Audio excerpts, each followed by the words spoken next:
Welcome to my video series on getting into different types of flying on a budget.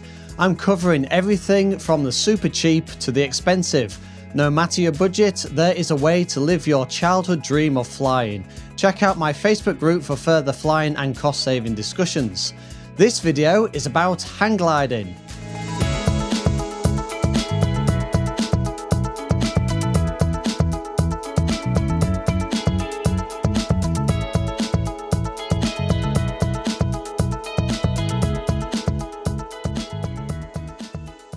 So, hang gliding, what is it? Well, basically, it's strapping a wing on constructed of a metal frame and synthetic cloth and charging off a cliff edge to catch the air and glide like a bird.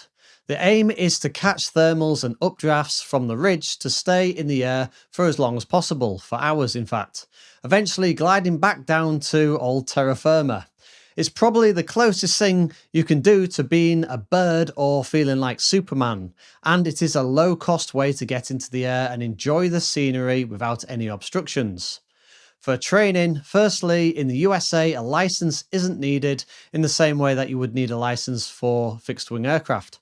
However, you will need to go through training, and the US Hang Gliding and Paragliding Association does offer a program of specific skills corresponding to a series of pilot proficiency ratings, each with a set of recommended operating limits. In the UK, it will take about 10 days to get to club pilot level, so you'll be flying with a club, and that means that there is a minimum standard required to fly unsupervised with a recreational club. Then you'll need a further 4 to 6 days to complete the club pilot tasks. For costs, hang glider lessons costs vary depending on the type of lesson, but they'll be around $100 to $300. In the UK, a full training course will cost around £1,600. In the US, to do a full training course, it's kind of similar, so about $1,600. The cost of a new top-of-the-line hang glider will be about £6,000, and a good sports glider will cost you about £3,000 to £4,000. But you can get second-hand intermediate gliders that might cost around £1,500. Also, many schools and clubs have gliders that you will be able to borrow as you're training. You'll also need the helmet, harness, flying suit, boots, and all of that gear. Again, I'm seeing similar costs in the USA, so you can assume those kind of prices will be the same, but in dollars.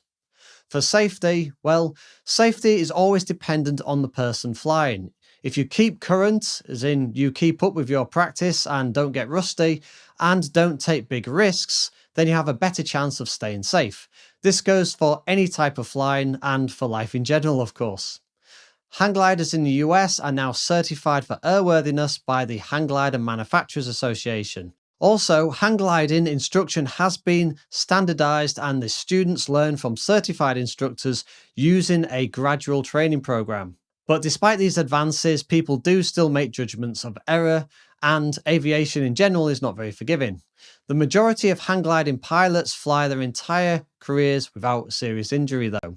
Feel free to tell me and the viewers what your thoughts are on safety in the comments below. Also, if you are a hang glider pilot, use the comments to share your experiences. It'll be great to read about the stories from hang glider pilots, and you can help promote the sport. Okay, the next video will be on something similar, paragliding. If you want something affordable, transportable and open to the air like a hang glider, but you don't want to have to rely on the thermals and updrafts to stay aloft, then check out Powered Paragliding. My video is here, or see the link in the description.